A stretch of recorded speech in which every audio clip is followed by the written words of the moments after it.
And the Federal Emergency Management Agency, you know it as FEMA, and it's been present and active quite a bit in Connecticut lately. As you know, residents up down the shoreline trying to recover from Superstorm Sandy.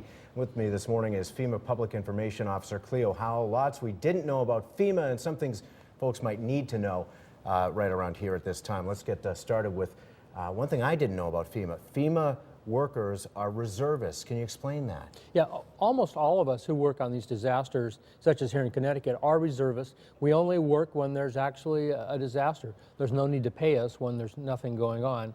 So in this case, a whole bunch of us were called up to come from various parts of the country to come here to Connecticut.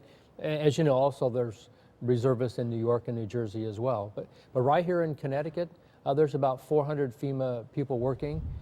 And the majority of those are reservists. We come from all over the country. And you're a retired police officer from where?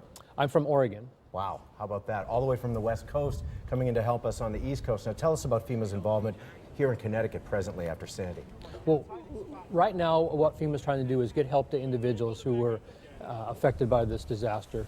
All along the Connecticut coast, almost every community has been affected to some extent, and there's approximately 8,800 people who have applied for assistance with FEMA, and that represents approximately 8,800 individual homes. Mm-hmm. Now we know that there's probably people who have not applied yet for assistance from FEMA, and that's the primary reason why I'm here, is to continue to get that message out to people that if they want assistance from the federal government, which they have a right to, that they should contact us. And there's a number of ways that they can contact us. Can you talk about that too? Because a lot of people might still be confused about it and we can't get it out enough, really. You know, many people have, they've had contact with their local first responders like the fire department, police department, their emergency managers. But to get federal assistance, there's some steps you have to go through. The easiest one is to just go onto your computer if you have computer access. If you don't, you can always go to a public library or some other places. And just go to disasterassistance.gov.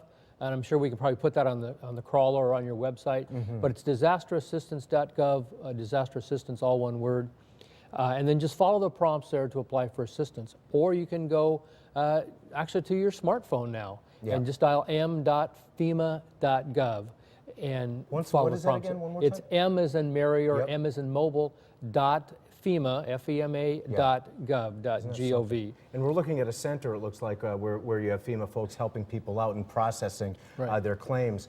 How can people avoid delays? Well, initially to apply, the best way to apply is to go to the internet at disasterassistance.gov. Now there's also a toll-free 1-800 phone number that's right now open 24/7. We have employees across the country working 24 hours a day to take those phone calls, and that number is 1-800-621-3362. Or again, you can just go to FEMA.gov and you can get this number, or you can apply for assistance online. Okay, and Cleo, I know you guys urge people to come forward. How do you draw the line, or where do you draw the line in terms of eligibility and what types of claims are covered or damage? Well, everybody's claim will be considered individually. The steps are you apply for assistance.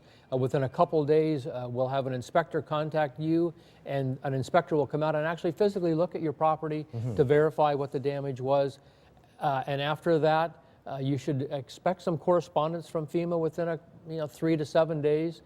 And depending on what your situation is, you may actually get some funds from FEMA in about 3 to 7 days, depending on your situation. And we like to send those funds electronically if we can, so we'll need some of your banking information when you call us or go online, and we'll send those funds directly to your banking account. And that money is to help you rebuild. It's not to go out and buy a new big screen television, but it's to help rebuild your home. What if it had a big screen TV? Well, I don't think. To ask the question. I don't think that we're going to probably pay for your big screen television. I'm just being a wise guy. Cleo, we have to finish up here, but how long will FEMA be in Connecticut with regard to this storm? You know, we're going to be here as long as we need to help the individuals. I anticipate months, maybe years.